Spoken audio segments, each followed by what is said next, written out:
where sports truly meets that thing called life. And we are on site, on location at Mother's Cupboard, 3709 James Street in Syracuse, New York. Of course, the home of the Cuse McMother, my sandwich, bacon, egg, and cheese inside of 2 pieces of French toast. And you can get it 7 days a week from 6 a.m. to 1:30 p.m. only at Mother's Cupboard. I am here with Coach Stewart Flaherty, the new men's soccer head coach for Bryan and Stratton College of Syracuse. And in our exclusive multimedia marketing partnership with Bryan and Stratton College of Syracuse, the Bobcat Buzz coming to you right here on Wake Up Calls. So, Coach, how are you? Good to see you again. Good to see you, Dan. So you just had the Cuse McMother. Yes. Thoughts? Big fan. Big fan. Combination of traditional breakfast, a little bit of sweet with the French toast. Good combination. Yeah. No trouble eating it this morning. No. We both had it here too. So you spent some time with the team. You've been here for a little while, a couple months. Yeah. What can you say about what you're doing here? Because there is no off season, right? There's constant training, constant film work. What's life been like at Bryan and Stratton so far? Some days chaotic. Yeah. Some days very rewarding. It's not a new team. It's a team that's had a lot of success, but it feels new in a lot of ways. We've put together a new schedule for the off-season practice. We've doing it in a new facility. I know some of the video sessions we're doing, some of the site work we're doing, it's new, so it's a learning process. The way we're playing is definitely very different, and that's showing. As long as we've been going, we had 5 or 6 weeks of weights training and speed training and strength training. So we're actually had only had 4 sessions, which is a cumulative 6 hours of ball work. And we had our first game last weekend, and it was a disappointing game, to be honest with you. But I think that's what come through. It was 6 hours of work on field, and there was a lot of disjointed phases of play. There was no real defensive cohesion. We feel far away, in my eyes, from where we need to be, but I do think we'll get there. The aim is, rather than stressing out about what will and won't be in the fall, we're trying to put a better performance next Saturday when we drive to Cayuga and play another UPSL men's team. So I think we're good opponents because they're not in the peak physical condition when they're out of college, but you are talking about 25 to 30-year-old men who play hundreds of games at the college level and above, and I think that's a good level of opposition to be played. And the UPSL, just why it's important for you to have these matches right now, because these guys might be used to an off season, no weight training, no film work, no games, no matches, no anything. I mean, you've definitely changed what it means to be a Bryan and Stratton Syracuse men's soccer player. Yeah. I mean, well, the beauty of the games is they reveal the truth. And I think there's a little bit of a dynamic here where we don't realize we have dreams to play pro, and we have dreams to do big things in the fall, which is very nice. But you have to constantly be able to measure and evaluate where you are today and where you need to go. And I don't know if we've got the balance yet right. Maybe we all, me included, before the last game, think we're a bit further along the road than we actually are. So you need these games as a mirror of reality. It's no good to be not playing a game between now and September just so we can pat ourselves on the back over training sessions and have a false sense of confidence. So, I'm happy with it. I'm happy it was difficult. It's going to be difficult again, but we're trying for a better performance and a better result for sure.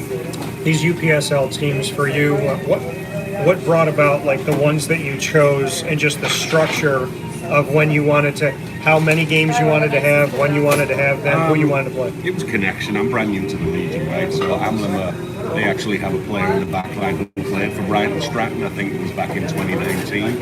2020 he played, so he was a good connection. They had a couple of our alumni on the other team, which was cool. Yeah. And again, this is, you've had a college career and now you're 4 years out, so there was a certain level of tactical cohesion that they had that I don't think it was world class by any means, but it was better than us on that given day. And then Chris Davison, who was connected with our AD Brook, he's been very welcoming, and he's involved with Nick FC, the UPSL team down near Cayuga.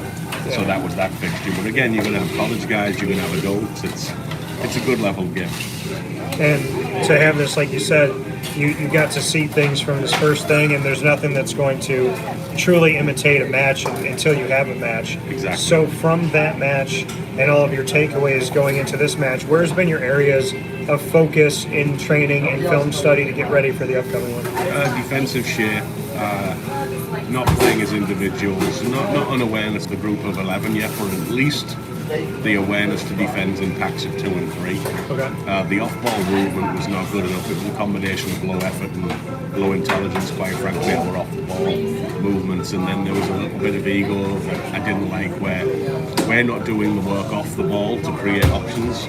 And then we've got something to say to the guy who gave the ball away, which I told the guys, I really don't respect that. If you're not doing the work to give people multiple options in every direction, then don't start talking when the ball's being turned over. And just also in terms of habits and disciplines, I think some guys met the reality in the game that if you're not showing up on time and you're not showing every day and you're not at the high energy level training you need, you're going to find that people don't respect what you see on game day. That's something that comes out on game day. Because on game day everyone's motivated, and everybody wants to talk and everyone wants to have an input. But who you are in the eyes of your teammates gets set in the days and weeks before the game, and I think that's another area where we learned a few things on Saturday. Well, I mean, you said it, that everybody gets up for game day, but it's who's talking in practice, who's breaking down the film, who's watching film outside of film study, Correct. Who's having those conversations in practice, who's telling guys in practice, hey, make sure that you're over here, you're not in the right spot, you need to help, or my bad, I should have passed it here and I didn't do that. Like, there has to be the conversation, there has to be the connection, there has to be this mentality, this knowledge, this wisdom. There has to be a constant working machine. It can't just be a machine that works on match day. So who are some of those guys? And just quickly to add on, it has to be proactive. Yeah. The first sign of a bad team is everyone's got something to say after a turnover, after an error, after a miss. You're trying to build the game. Like, if someone's on the ball, we should have 2, 3, 4 people talking to them about where to go while he's on the ball. After it is what it is. If we give the ball away, we better be defending. While we're defending, we should be telling people about the areas behind them, up our shoulders, and telling them what they can't see from behind, rather than just stressing out after someone's got the ball saying you should have marked him. So we're very a step behind in many areas of how we communicate with each other. You're avenging as opposed to the proactive. Yeah. Did you just go Marvel on me? I did. Right. On purpose. Fully on purpose. So we are not the Avengers yet. We're trying. who are some of those, speaking of the Avengers, who are some of the leaders that are starting to show themselves in film study and practice in workout session? I'm not being negative. I don't think there's any leaders yet. I don't think there can be any leaders yet after one game. I think leadership is an overused and misunderstood word, because you're not a leader until I could get a brand new player in here and I could say, like, let's say you, for example, if I could say to myself, to a new player, hey, just follow Dan around. Yeah. And if you follow Dan around and watch how he talks to other people, and watch how he eats, and watch how he trains, and watch how he plays, and I don't have to tell you, you'll become a better player. That is what, in my eyes, what a leader is. I don't know if we're there yet. We're all just a bunch of, I'm getting to know them, trying to teach a system, they're trying to learn it. We're all just trying to, like, get near the best version of ourselves right now, and then when we've done that, we'll talk about who the leaders are. But yeah, honestly, nobody right. You've changed the dynamic of what this team is. You've changed what we didn't see really anything in the off season, and you've made it a point. You've had guests come in, you've created these matches, you've created opportunities, you created an opportunity for Johnny professionally to go work out and get to see what he could be out there with professionals. There's a lot of things that you have done from the outside looking in that could make somebody say, oh, like, now there's content, now I see what you're doing.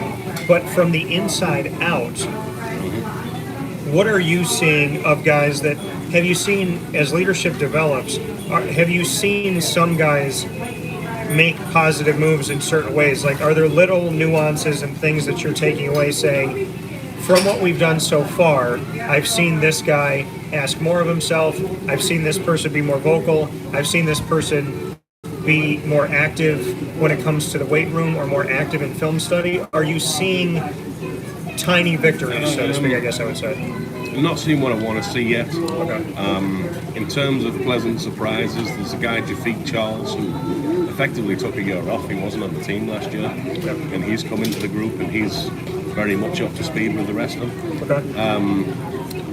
Yeah, I mean, there's guys who are better players than the other guys, but I think they can work against you without the right perspective. So even those guys at the top of the roster, am I seeing them right now be so good that they're lifting the entire group and improve the people around them? Not yet. So there's guys who are playing well, but we're nowhere near where I want us to be, and we're nowhere near where we will be. Like, they're intelligent guys. They're very respectful. They're all listening. I think we'll get there, but I'd be lying just for a minute if I told you we were there today. And when you're doing these different things, the way that you're doing it, why is it so important for you to chronicle this, to utilize social media, to put things out there, and to show that this team is active, it's alive, there's a heartbeat to it? I mean, there's multiple reasons for that. There's a sense of identity and pride within the group, which doesn't just happen just because you want it to happen. And the boys like to see, the pictures of practice. They like to share it. They get excited about it. They like to see each other in the pictures and the videos. And then there's a recruiting aspect of it. Like we are, I think behind the scenes, every recruit who visits, we're going to be more than they're expecting. I think we're like kind of at that point in our journey right now. So the social media is designed to put that out in public. I know we made quite a footprint in England when we had a 90-goal EPL striker running sessions, and people wondering what was going on, and nobody would know that without the social media. So I just think it's part of life nowadays. People talk down on it. There's a lot of old coaches who hate it, but if social media and Instagram and TikTok gets kids excited, then we want this to be an environment they're excited in, and I want that to be a part of it. Like, it's somebody like you being around the program, and to me it lifts the footprint of the program. It adds a sort of professionalism to the program, and there might be a day we look back on this with pride, or like, oh, look where we are and look where we were then, which is why it's important to tell the truth to ourselves. I don't think we're so sensitive and weak that we need to tell ourselves we're doing better than we are today just to build our confidence. I'd rather just acknowledge where we are, and then when we've got better, discuss it. Yeah, and I think that's huge, right? Transparency. And I tell people all the time, I don't surround myself with yes people. I surround myself with people that constructively, not destructively, but constructively will talk with me and help me to become better. Yeah. I only want to be surrounded by people that can make me smarter, better, faster, kinder, healthier. You want to be around that. You brought up recruiting, and you brought up the tool of utilizing social media. How are you balancing the team that you have with the team that you're recruiting? I think you have to maximize what you already have. I don't know the words you write, but there's something in the Bible too, right, about if you want more, then you need to be a good steward of what you already have. So if you want better players, you have to create the optimal environment while they're here. And this has to be the best possible team for them to come and play on. What I've been a part of before, and I didn't like it at the time, but I'm glad I saw it now, is I've been on staffs where there is this personality for recruiting and this excitement and enthusiasm for recruiting, and this, I believe, undervaluing of what you already have. Yeah. And they're like, the kids figure that out pretty quick. If the guys in front of you are less than, and the new exciting shiny new toy is more coveted, they figure that out pretty quick. So I just think we're every day trying to make the current group better. Every player in the program, we're trying to make him better. For some of them that might end in the pro game, for some of them that might end being a starter, for some of them it might not, but we're just trying to have everyone move to be a better version of themselves. And when that's a sort of dynamic and atmosphere already running, then it's much easier to bring outside people in. We talked about the NFL draft earlier, and like, we always hear that this one college kid is going to come in and change everything, and it never works. Last year it was the Bears, right? The Bears are going to be unbelievable. They got Caleb Williams. It never works. You want to be adding new recruits to an already healthy and productive environment. And yes, it has to be a little bit better than it is right now today, but it won't be. And for you, since you've come in, what has been kind of your self-reflective moment when you look in the mirror from your time of accepting the job to right now? I should have built a team. Just in terms of the sessions, we should have went defending first. Okay. We went attacking first for two reasons. One, we had a guest who was a striker, and so I wouldn't change my mind for that reason, because we had, I believe, world level coaching for a week on striking and attacking. And to include that too, because I wanted to get to the guest you had. Yeah, so if you want to share that sends a certain message, right? It sends a certain prioritization and value of get on the ball and do all the exciting stuff and the crosses and the shots. And then when the game came around, I don't think we had any defensive identity. So probably introduce things the wrong way around. Certainly when we come in for full pre-season, we'll start defense first. So I think that was an error and mistake. I do think I would make the same mistake again, just because of the guy who came. You know, this is James Beattie, who he played for the England national team as a centre forward. He had scored 90 goals in the EPL against Man United, Chelsea, Liverpool, Arsenal. So while he was here, we needed to utilise his advantage, and we don't need him putting the back four in place. I'm not going to say his name yet, but we're going to have another guest next week who's probably very exciting too, so just working on finalising that. But that backfired in two ways. We weren't good enough when the game came around, which, you know, a spring game will get forgotten in history. It is what it is, even though it was painful the weekend. And I think maybe the priorities in our own head were not like what the actual fundamentals of winning were. And you talked about defense and making sure that when you come in the fall, your defense first. Do you know what scheme you want to utilize? Are you going to be mixing it up and using different things? Or No, I've got some general vague ideas, but like these next 3 weeks, 3 games we're going to play, we'll do different things and we'll have different personnel in there, and then I'll have a much firmer opinion after the 4 games. But it's like we're kind of like wet clay right now, or wet concrete in terms of what we are and what we aren't. What do you like about that? What do you like about the wet clay moment of putting your hands around it? It's just the truth, right? It's just like I like being in periods like this where you can't hide. Like we want to be better next week. If we get hammered again, then we're no better next week. I've got things in my mind where I think they might work. There are some things I thought last week would work and they did, and some things I thought would work last week and they didn't. So just putting them out there in the sort of the actual laboratory of the game and finding out what the truth is. It's interesting. It's not new and exciting because I don't know, it's not how I feel today, if I'm honest with you, but it's interesting to watch and it's very, very valuable.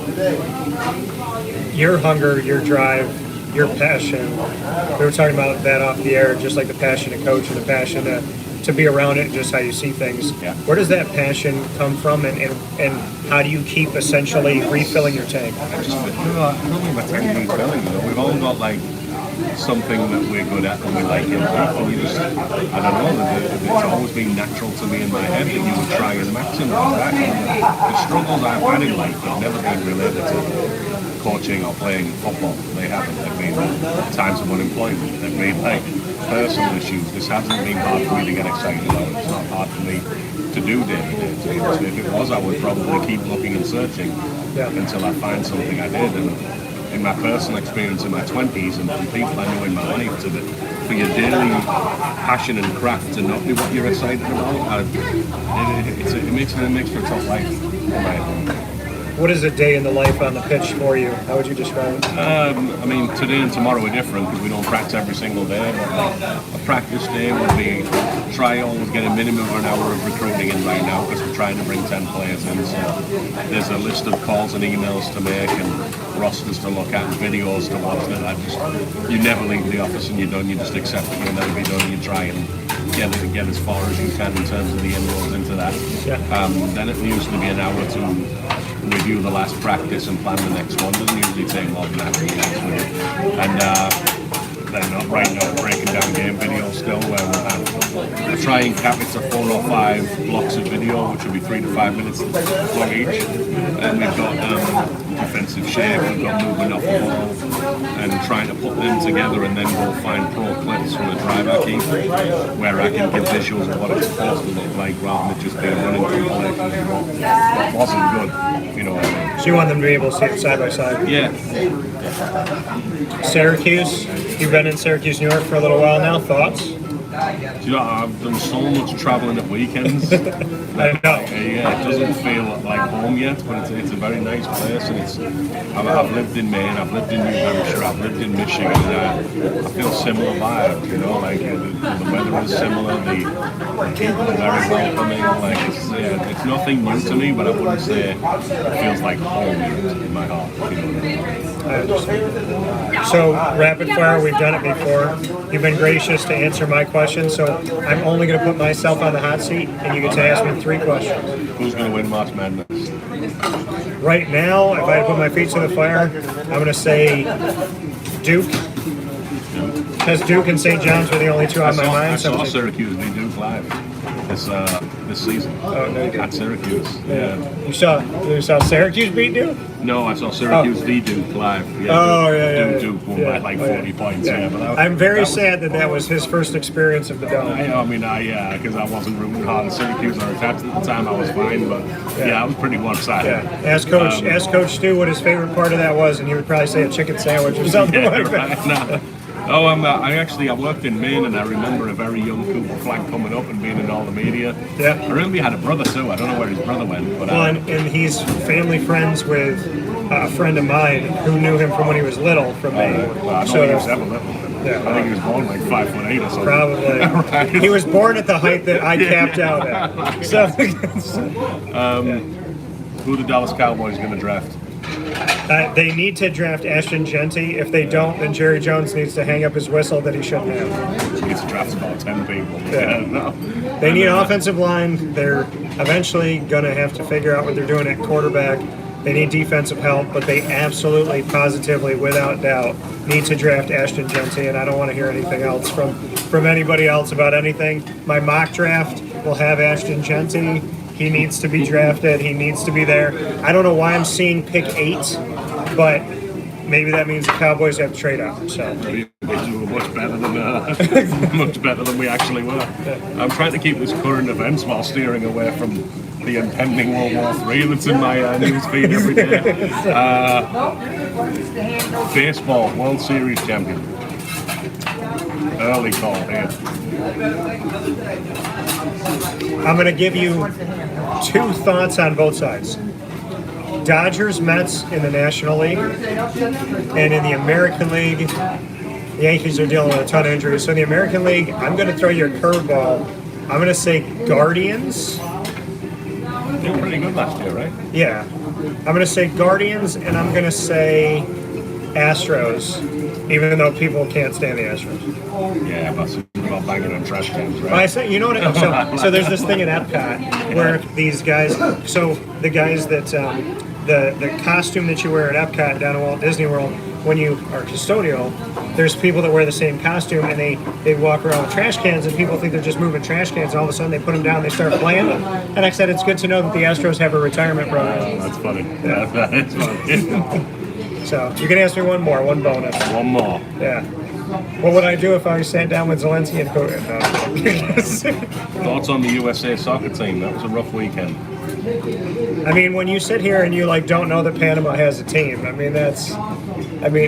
United States. I did enjoy the goal celebration. Did you see that? With Thierry Henry? I did not. They had, what was the celebration? So Thierry Henry was behind the goal on a TV desk, and the guy who scored the goal ran up and told Henry he was his hero, and then every Panama player just mobbed Thierry Henry at the TV desk mid-game, which was hilarious to be honest. Yeah, I would say,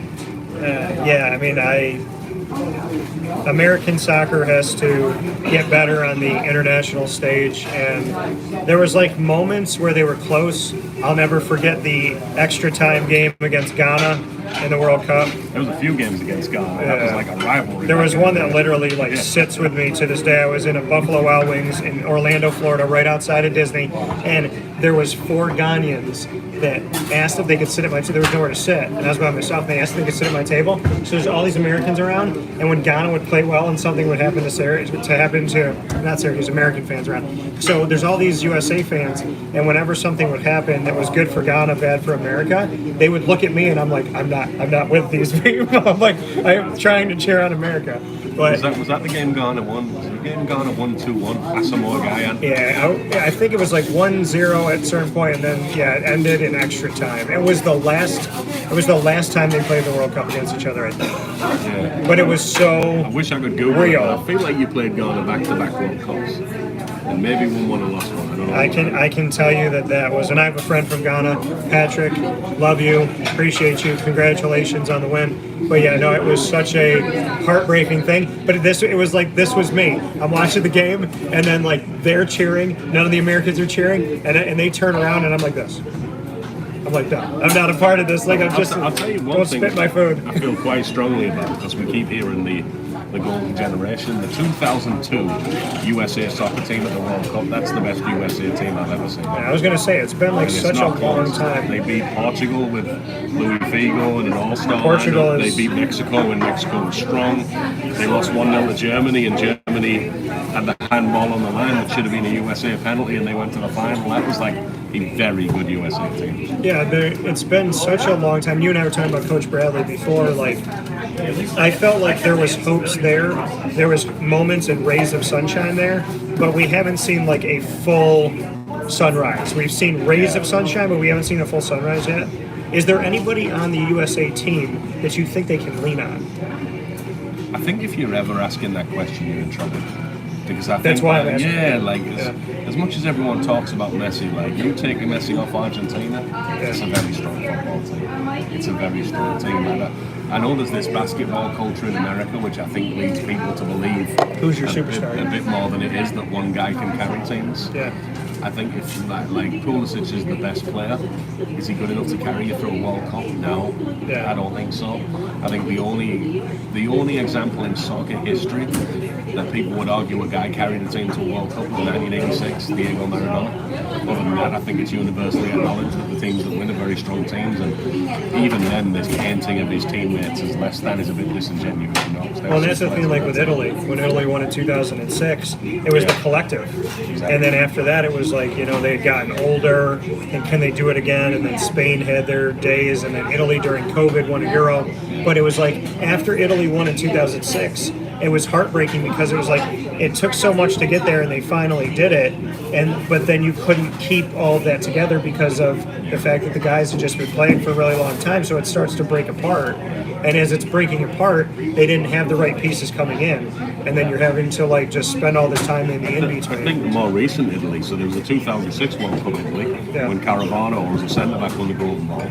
But then there's the Euros Italy, who they won it because they had the two best centre-backs in the tournament, Bonucci and Chiellini. Bonucci even scored the goal in the final. But there's this media, like when Spain win and they have possession, people want to talk about it. When Argentina won and they had Messi, people want to talk about it. When Italy win because it's the best centre-backs, nobody wants to talk about that because it's not exciting. And it's not seen as like being knowledgeable to see that, so it's undermarketed. But no team's ever going to win the World Cup without an outstanding back four, a strong goalkeeper, and at least one midfielder who defends well in front of the back four. I don't care who's on your team. I don't think the World Cup will ever be won by a team who lacks that. You just said something that you hear all the time. Defense wins championships. Yeah. In an era where all the media want to talk and tell the kids about is attacking. Right. So the kids now live with this contradiction in their head because what the media values is 90% attack. But what actually wins, that's often less than the truth. This is why Inter Miami, who have Messi in the MLS, which is down a level, and they have Suarez and they have Alba and they have Busquets, they crashed out the playoffs in the first round by a team who outworked them defensively. And it wasn't a fluke, it was a best of three series, which I actually think was put in to help the top seed, like make it best of three so they can't lose a one-off. They lost 2 out of 3. It's a very low scoring sport, soccer, which I think increases the value of defense disproportionately, because 1 or 2 goals is something you can't just absorb at the top level. Right, I mean, and that's the thing is, in any sport, no matter how much you score, if you don't prevent, it doesn't matter. Yeah. I mean, and that's. I mean, people want to talk about offense all the time, and people want to talk about, when it comes to American football, they want to talk about the quarterback, and you want to talk about Messi, you want to talk about the stars and this and that. But I'm looking at the goalkeeper, I'm looking at the back four, I'm looking at, okay, if he's a really good goalkeeper, and you're seeing him in all the saves that he's made, my head is not telling me he's just a really good goalkeeper. My head is also saying to me, why did all these balls get to him? Why were the guys in front of him not providing more chances, or why were they not negating more chances? So if I'm seeing all these shots on goal and they're saying, well, he's doing a tremendous job, if I'm the coach going, yeah, he's doing a tremendous job as the last line of defense, but he doesn't have the help. Yeah. And like you said, when a center back doesn't get the glory, why not? Because I mean, I go back to Spain, Portugal, when Spain won the World Cup in 2010, and that game was 1-0, and you got down to those moments where guys are hitting the crossbar, and you're thanking the ball for hitting the crossbar because they got past every defender, and the goalie wasn't where he was supposed to be. Well, even the final in the Netherlands, they won, but at 0-0, there was a 1v1 with the winger and the goalkeeper. And if that goes in, all the history's different. But back to the NFL, Patrick Mahomes is the superstar right now. He's lost 2 Super Bowls, and what happened in both of them? Defenses were all over him. Tom Brady lost 2 Super Bowls to the Giants. What happened? Defensive lines up in his face. And the last Super Bowl that Brady won, they owe it to that defense. He threw 3 interceptions, and that defense helped bail him out. Yeah. There's at least 2 Super Bowls that Brady has rings for, one with the Patriots, one with the Bucks, where he can thank the defense because that 10-9 one that they had against the Rams. Same with Eli.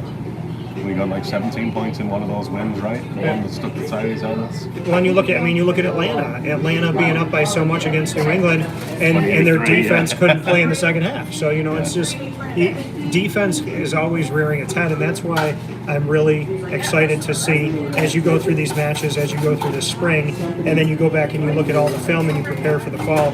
I'm excited that you didn't tell me something. You didn't say to me, hey, I've been here for a few weeks. We played one match. This is my defense. It's always going to be my defense. Yeah. Square peg, round hole. You're saying to me my defense will be developed off of the talent that I have and what they show me on film and how we come together and what we do. So you're building your defensive plan as you're growing and you're learning about your team, as opposed to walking in there and saying this is what you're doing, like it or not. Exactly. And I like that. Yeah. It shows that you're a coach that is you're developing with your team, as opposed to saying I'm God and here's what the peasants need to do. Yeah. There's something That to doesn't that. seem like a great approach. No, but a lot of coaches do it. Yeah. A lot of coaches do it. So with that being said, Stewart Flaherty, myself, Dan Tortora, go and make sure you support Bryan and Trenton College of Syracuse all throughout the year. And of course, you support this men's soccer team from Mother's Cover. We call this From Mother's Cover to Table. We look forward to seeing you here. As we broke bread, we tell you, I will never, ever underestimate, thanks to my amazing family, how important it is to share a meal with somebody and to talk face to face. So we're happy we got to do that with you. I'm happy I got to hang out with Stu, get the Cuse McMother 7 days a week right here. Thanks, Stu. Like it, brother. We'll talk with you all soon. Go Bobcats.